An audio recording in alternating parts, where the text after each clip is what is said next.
Hey guys, in this video I want to talk about something very important, which is how we should strike the string with a thumb. And I am an advocate for thumb rest strokes. Not all the time.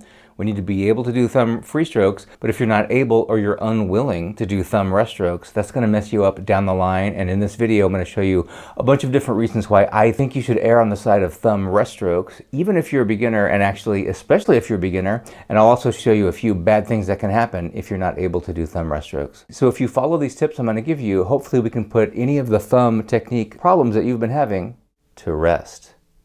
All right, there's two ways that we can strike the string. We can play a rest stroke or a free stroke. And a free stroke is simply when we play the string and we don't rest the finger anywhere else. If we did this with index and middle fingers, we could call that technique specifically picado, is kind of a nickname for that. You can play a rest stroke with any finger at all. Doing it there with my ring finger.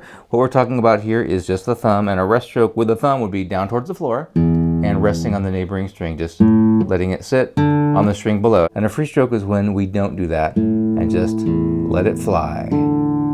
So for example, here's an arpeggio where I'm doing thumb rest strokes, even on the next string, and these would be free strokes with a thumb. So one of the most important reasons why I think you should get good at doing thumb rest strokes is that it keeps your hand stable. One of the biggest problems that beginners can have is they're not used to making these fine little movements just in the fingers themselves. That's where we want most of our action to happen. We usually don't want our wrist or our elbow or our arm to get involved in these motions, because you can imagine it's very inefficient to do that. So if you played a thumb free stroke and you flew way out like this and your hand isn't stable, there's all kinds of opportunity to make mistakes there. We have to come all the way back to where we were, and there's a high likelihood that you're not going to come back to the place you wanted to be and that where you thought you were. So if we do a thumb rest stroke, we can land right on the next string, and it instantly gets you into the habit of playing from the knuckle joint of the thumb and not the wrist and the arm, and automatically you are stuck in place. Now, you still could have a bunch of residual bad motion happening like this. This is a thing that's going to happen if you're new to thumb rest strokes, is that you're going to want your arm to get involved, or you're going to try to almost punch it. But that happens when your thumb is too deep in the string. So what we're trying to do for thumb rest strokes is to really just let our thumb slip onto the next string. Don't think of it as a fight against the string at all. And again, if you're too low, there will be this resistance and you're going to try to push it. You're going to run out of power in your thumb, and so you're going to try to get your arm to take over. No, just be right on the edge of the string and just let it fall onto the next one. Before I go to the next point, if you're thinking, yeah, but I hate doing rest strokes, it feels awful. Well, that might be reason enough to get used to this, because sometimes if you're resisting something, there might be a very good reason why you should actually attempt to do it. But if you got used to doing this, I'm doing a double arpeggio here.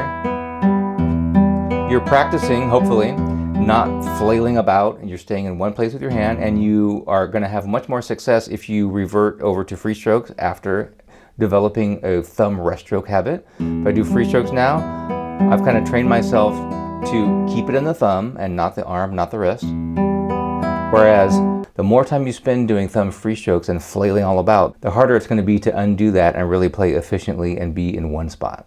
Now, another great reason to get used to thumb rest strokes is that it ensures that your thumb is not in the way of your other fingers. So in the last example I said moving your hand all over the place is a really bad habit. Well, another really bad habit, I say the top two bad habits in the right hand, is going to be moving around too much and also having your thumb in the way of your other fingers like this. So if I train myself to play this way, and at first it's kind of more comfortable like this, it feels weird to spread your thumb way out like this, which we don't really need to do, but I think it's a good trainer to kind of overdo it and really spread your thumb out like that.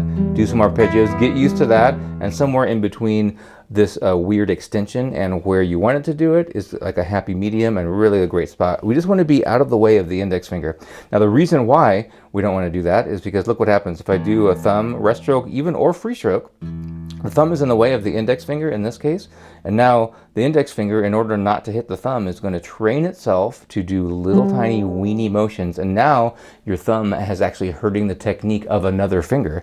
So now you're going to train yourself over hours and hours to make little tiny motions from the weak knuckle, which we don't want. But if your thumb's out of the way, rest strokes can help you do that. Keep your thumb where it is. I see a lot of people do a thumb rest stroke and then take it off.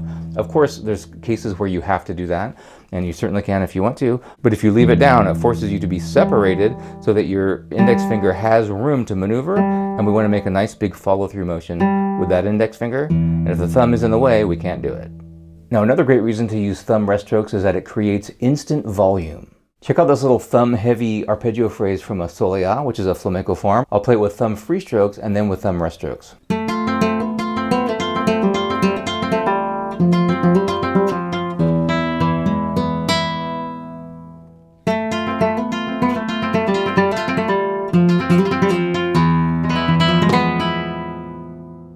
Sounds so much more aggressive and raw that way. Now, this is definitely a flamenco thing, playing more thumb rest strokes than free strokes. But again, like I said, if you can get good at and comfortable with thumb rest strokes, doing thumb free strokes is no problem at all. Now, the final reason why I think you should get good at thumb rest strokes is that it gives you control over the string underneath it. When we only play free strokes, this can happen sometimes. See, I was intending to play the low E string, but I played the A string on my way because we want to come really close to the string. We get a better tone if we want to make a nice big follow through motion. I'm playing with a different finger now, the first finger. But we want to come really as close as we can to the neighboring string and beyond. The tone is going to be better and the volume will be louder. And there's a lot of good things and good reasons to do that. It causes us to move from a better knuckle joint and all kinds of things. But the danger there is if we come close to the neighboring string, we're very likely, or at least more likely, to hit it. So we want to come close to the string. Here's a free stroke, but we don't want to hit it. Well, rest strokes solve that problem instantly. Just drop down to the next string, and there's really, if you do a proper rest stroke, by definition, the A string in this case won't be ringing out.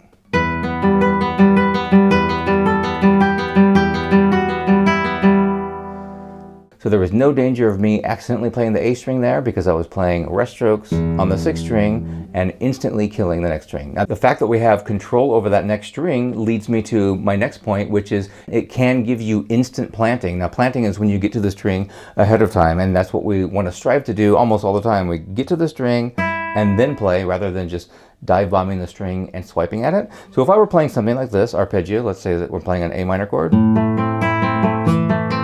I'm going to go rest stroke with a thumb here and there. Well, if I did a free stroke, I might have to work a little bit extra hard to go between these two strings. But when I play a rest stroke on the 5th string, I'm already on the next string that I need to be on. So I'm planted instantly without ever having to think about the idea of planting. Of course, we want that to be a habit that we don't ever think about anyway. I even did a rest stroke here, but I will instantly take it off so that I can hear, of course, that next string. And if you're wondering, why don't I just do a free stroke? Well, that's a good place to do a free stroke. I just like rest strokes so much. Maybe it's because of my weird thumb that goes backwards. But I think that's also a good trainer to do a rest stroke and instantly take it off if you need to for something like this. Right there.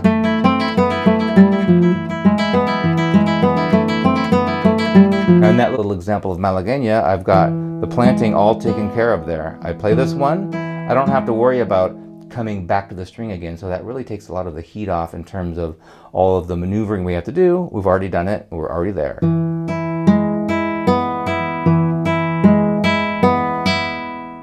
One thing that can be very difficult, and I actually was doing it there in my example of playing Romanza, was playing a thumb rest stroke and a free stroke at the same time. Very hard to do for most people at first, but I think it's really worth doing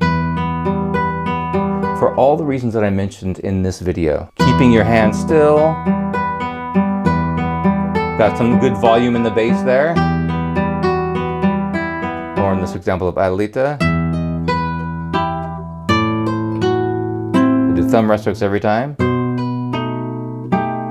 Even here I'll do it.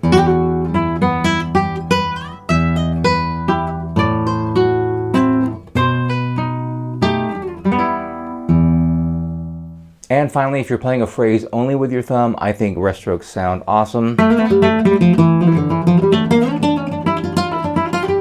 Even on the 1st string, now nothing to rest on when I play the 1st string, but that motion of going kind of aggressively straight down really has a different sound than if you used your other fingers.